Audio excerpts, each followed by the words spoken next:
In my opinion, this is the perfect mushroom sandwich. It's a cheat focaccia bread with a braised portobello mushroom. And it has everything that you need. The creamy, the salty, the everything. It's just wonderful. So first, let's make the focaccia, which is really the co-star of this show. I actually came up with this idea this morning after watching my friend Emma's Goodies make a homemade focaccia, but I wanted to make this quick, so I'm gonna cheat. I just ran to the store and grabbed a pizza dough. I know this isn't the same thing, and it's not gonna be authentic focaccia, but it will still come out pretty good. It's cold, but it has some bubbles in it, which is good, so I'm going to gently toss this into a well-oiled baking dish, cover it, and toss it into my warm oven for about 40 minutes to rise. Now for the mushrooms, we're gonna get started on them now because we're going to allow these to go for just most of the day. I'm actually going to wash these mushrooms, which is totally okay, and we're going to be boiling them. Now, I did a whole video on boiling mushrooms. This one's going to be a little bit different because we're going to be boiling it in like a flavoring broth. I'm going to get a pot of salted water over a high heat, and I'm going to add about a quarter cup of red wine vinegar, quarter cup of soy sauce, a pinch of mushroom seasoning, which if you don't have this, you can totally use MSG.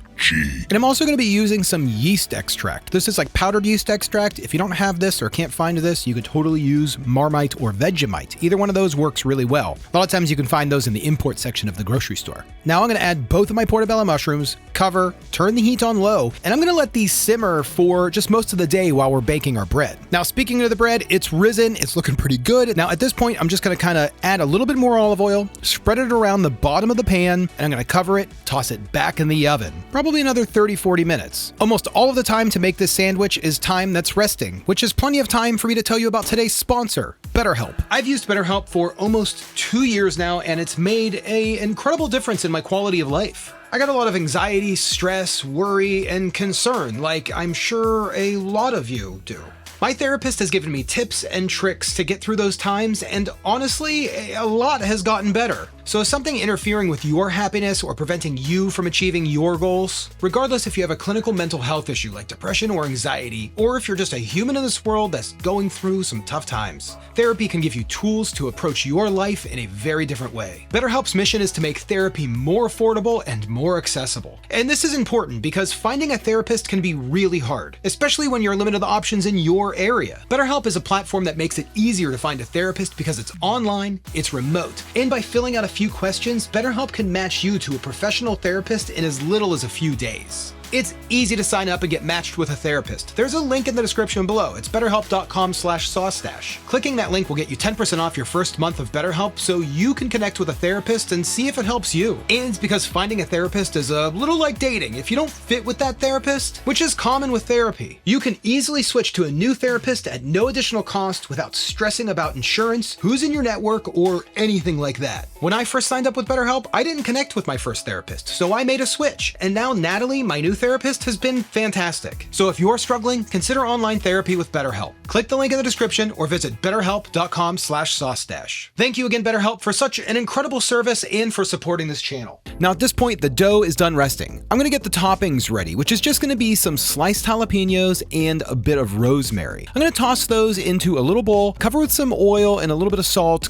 shake those up and make sure they're all kind of nice and oiled up because this is gonna go in a hot oven and we don't want them to burn. Now let's pull the dough out of the oven, preheat it for 375 degrees on a convection setting if you have it. I'm going to carefully re-dimple the dough. I don't want to pop the bubbles like Emma said in her video. Add a bit more olive oil and then top off with those toppings. Now this is looking pretty awesome. The oven is ready to roll. Let's toss this back in and finish up the mushrooms. The mushrooms have been in their broth pretty much most of the day on like a low setting, so they've been able to really take in this flavor and they're fully cooked at this point. But I kind of want to give them a little bit of a sear, so I'm going to grab 2 cast iron pans, throw them over a medium-high heat, and we're going to be doing the Derek Sarno method. Now I'm just going to toss these into the well-oiled pan, season with a bit of garlic powder, onion powder, and black pepper, and then press with the other pan. That's going to press these down kind of flat and give them like a nice sear on both sides, but I'm going to continue flipping throughout. So while these are cooking, I actually want to prep up some like jalapeno jam, so we're just going to chop up some jalapenos pretty fine, toss them into a non-stick skillet with a bit of oil and a little bit of salt, and let them cook down till they're nice and soft. soft. Then I'm just gonna toss in a big tablespoon of like a fig jam. I think that's gonna be pretty good.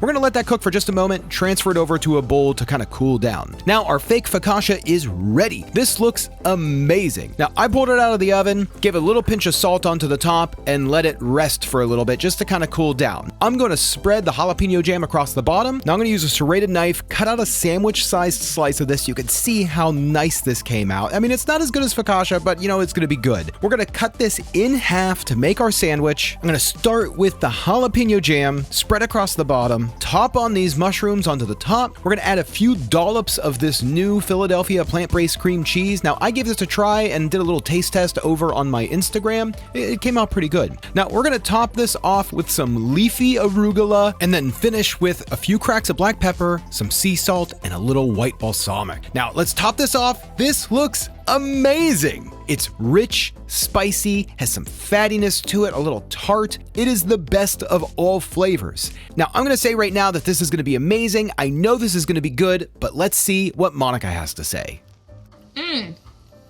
This is awesome. It's got this like lovely, like sweet and savory taste to it. The mushroom is just really, really good and like has a nice bite. It's a little bit meaty. The lettuce, everything is the arugula, everything is complimentary. Like, Yeah, I mean, it's a good bite. oh, and the bread. I like that it's not like hard, you know, like the ones that like are hard to bite into. It's like nice and soft and like flavorful. But yeah, I love it. It's almost got that like, I know this is cream cheese, vegan cream cheese, but it almost tastes like kind of like brie, you know, like brie with that balsamic and then like a nice meaty bite and flavor to it. It's really good. The mushroom's soft with tons of flavor. It's juicy, meaty. Yeah. It's really good. I love this. Everything about this sandwich was waiting time. I mean, really, even the bread, like, I think I have like total of like 15 minutes of work into this. It's just all, everything is just waiting. I think the only thing that actually took me watching it was the jalapeno fig jam. It's a lesson in patience. Yeah. Yeah, just a patient thing. That's all this is. Yeah, it's really good. Stoked about this. And the fig jam mixed with the cream cheese tastes like a brie. It really does. It does have like a nice brie taste to it. It's really good. Well, this is dinner. Dinner! Yeah. Heck yeah, baby.